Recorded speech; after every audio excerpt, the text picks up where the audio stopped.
I'd like to see the goal again, to be perfectly honest. But, you know,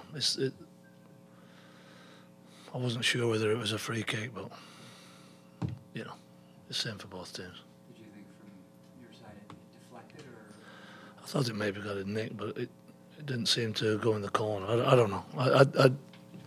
You know, you're looking at all sorts of stuff from my vantage point, and I mean, Milic has made some great saves in the game, so you know, everybody wants to point the finger, I suppose, but you got to look at the overall 90+ minutes. How's Neil doing? He's not doing so good. I mean, I'm a little. It sort of goes with youth, I suppose. He wants to play and he wants to train, and he's been playing with a little bit of a puffy knee, which I didn't know about. And so when he came off, I thought it was a reoccurrence of his hamstring, but it's not. It may be slightly related, because it's obviously attached to the back of the knee as well.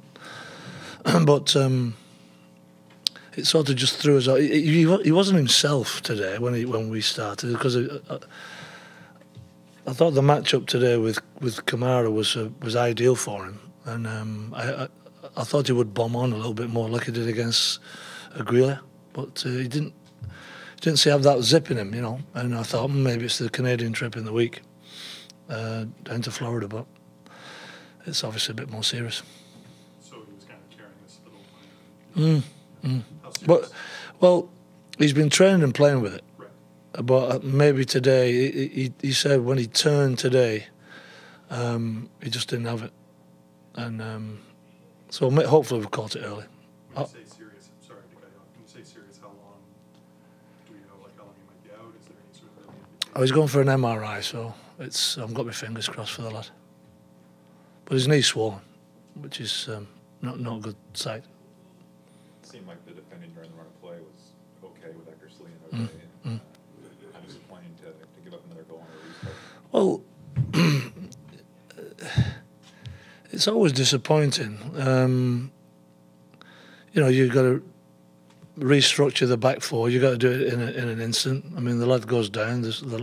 To be fair, I thought about bringing Decoy on. I really did. And then I thought, well, I don't really want to disrupt Darren and Richard, because I thought they did very, very well. You know, they coped very well. Jason Benton with it, Ash played on the right before, and as you can see, he can use his right peg. It's not just for standing on. Whipped a couple of balls in and stuff, so it worked out okay. I didn't. It was a bit of a nothing match, to be perfectly frank. You know, it was sort of a bit of a stalemate, and then all of a sudden, you know, they get the goal. You know, we pushed, and you know, Ryan had a great header, unlucky, a couple of little chances at the bar first half, which it was never going in. Like, don't get me wrong, you know, but we had a couple of chances. But they're a good team. Did you create enough ball? Well, we haven't scored, so we didn't. I didn't think we created enough. Let's put it that way. I thought the service coming in was decent. We're attacking the ball. You know, we looked solid in both boxes, to be honest, from the very dangerous throw-ins and set pieces, corners. No, the simple answer is no. We obviously didn't create enough, which is unfortunate. But they're a very good team, very well drilled. You know, they know exactly what they're doing. It's a good system that they played. You talk about OD's debut. What you saw? Well, when you factor in, he's flown from Toronto to Dublin, Dublin to Serbia, trained and played and flown overnight to get to Dublin at 4 in the morning, get up at 7 in the morning to fly to Toronto, and is at the back of the bus, which I said on Friday I'm not happy about. I think I'm sure the FAI can come up with, you know, I mean, how many miles has he flown? I mean, come on. I mean, best part of what, 8,000 miles maybe? You know, something like that. I mean, and then you expect him a quick turnaround in 30, oh, let's say 48 hours playing again. and against one of the best teams in MLS. And I thought he equipped himself unbelievably well. He's talking at the back. He's commanding the line. He's everything that I want. Absolutely everything. He's it's just unfortunate. We had a decent debut for Eric. A goal and an assist. That was decent on Wednesday. And I said to the lads, we've got to pull it out all the stops against a tough team. For Darren, make it a good day for him. But we just didn't get it over the line for him.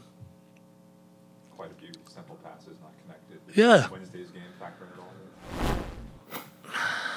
I don't. I mean, he's a very, very good professional. So. I mean, the team. Oh, the team. Yeah. I'll tell you, it stems from. Well, I know what it stems from, but I won't go into what it stems from. But the possession game, the passing. We do a lot of passing in training, and it's just. We just have no time to work on stuff. The schedule's crazy. We just have no time to work on stuff because we've got to rest the legs, and we don't want them to be on the legs too much. So you say, oh well, if you want to play a possession game, how much passing do you do? Well, we don't do enough. We don't do enough practice because we can't, and that's frustrating. Coach, without putting pressure on you, what would you be comfortable with in terms of at the end of the season? What would you be comfortable with? Getting up the league. No, I know not the league. I've got no idea. I've got no idea. I think if we keep playing the way that we've been playing, we had a decent bench on today. We've got some injuries coming back. Jeremy's coming back, and you got to remember, long-term injuries. So we're not in a horrible spot. I mean, we are if you look at the table. But as far as I'm looking down the line, we're not in a horrible spot. I want, as I've said right from the get-go, I want players to be comfortable in the system, and I want the fans to think that we're trying, and I think we're trying. Because if you don't think Kansas City are going to be close to winning it this year, then you're delusional. With Donnell out, does Eckersley move back, or do you leave him in there after this showing? I won't make that decision until I would hope Tuesday, because I might be looking to have a couple of players back. I might be lucky, but we'll see. Is OD and Eckersley what you see if you've got everybody healthy back in the middle, or? Not necessarily, no. No, I'm flexible on that. I mean, I know that it's all about today, but in the position that I'm in, I'm looking at all sorts of stuff. I'm looking at pre-season, I'm looking at next season, I'm looking at everything. Do you prefer Eckersley out? I think as I've said in the past, I think the value of a player like Richard Eckersley can play anywhere across the back. And that's something that, to be perfectly honest, most players have got to try and do in this league. You've got to be multifaceted if you want to have a long career in the league. How much did not having Reggie Burgess seem like Wiedemann had a difficult time? It's difficult, It's just one of those things. I mean, Andrew, if you look at where he's been and where he's come from, he hasn't played a lot of football. And when he's come on, he's been like a bit of a super sub for us. Like Quincy's been a bit of a super sub coming on, and that at the present moment is their role. And then when you're thrown at the deep end, it's difficult. I mean, again, playing against a decent, well-drilled outfit, and it's difficult to find space and attack players and so on and so forth.